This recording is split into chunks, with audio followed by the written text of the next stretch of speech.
American ആക്രമണത്തിന് തിരിച്ചടിയായി Israeli നഗരങ്ങളിൽ ഇറാന്റെ പ്രത്യാക്രമണം. ഇസ്രയേലി നഗരങ്ങളിലേക്ക് മിസൈലുകൾ.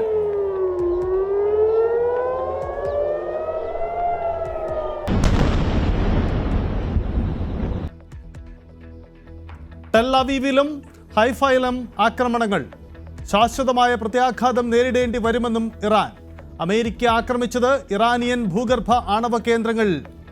നതാൻസ്, ഫോർദോ, ഇസ്ഫഗാനും ആക്രമിച്ചത് ബങ്കർ ബസ്റ്റർ ബോംബറുകൾ ഉപയോഗിച്ച്.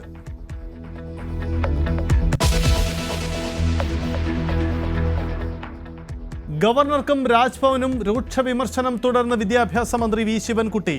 പ്രതിഷേധങ്ങൾക്ക് പിന്നിൽ രാജ്ഭവനിലെ 2 RSSകാരെന്ന് ആരോപണം. RSS ചിത്രത്തിന് മുന്നിൽ പുഷ്പാർച്ചന ഒഴികെയുള്ള എന്താവശ്യവും പരിഗണിക്കുമെന്നും മന്ത്രി. രാജ്ഭവനിൽ ഉപയോഗിക്കാവുന്ന ചിഹ്നങ്ങളും ചിത്രങ്ങളും സംബന്ധിച്ച് പ്രോട്ടോകോൾ തയ്യാറാക്കാൻ സർക്കാർ നീക്കം. നിയമപരമായി നേരിടാൻ രാജ്ഭവൻ.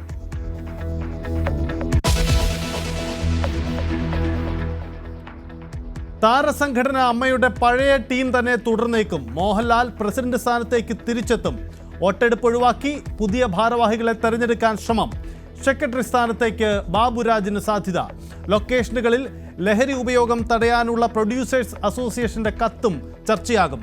15 വർഷത്തിന് ശേഷം അമ്മായോഗത്തിൽ പങ്കെടുക്കാൻ ജഗദീഷ് ശ്രീകുമാർ.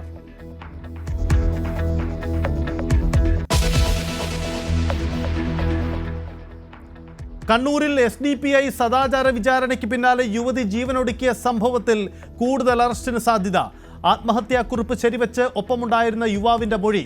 പോലീസ് സ്റ്റേഷനിലേക്ക് മാർച്ച് നടത്തിയ SDPIക്കാർക്കെതിരെ നടപടിയുണ്ടാകും.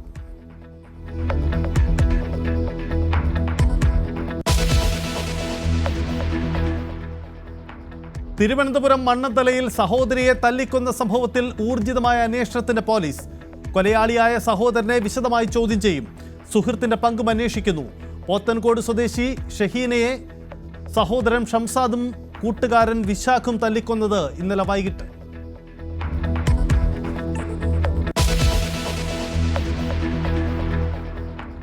കാത്തിരിപ്പിനൊടുവിൽ നിലമ്പൂരിന്റെ ജനവിധി നാളെ അറിയാം. വോട്ടെണ്ണൽ രാവിലെ 8 മുതൽ. നിറഞ്ഞ വിജയപ്രതീക്ഷയിൽ മുന്നണികൾ.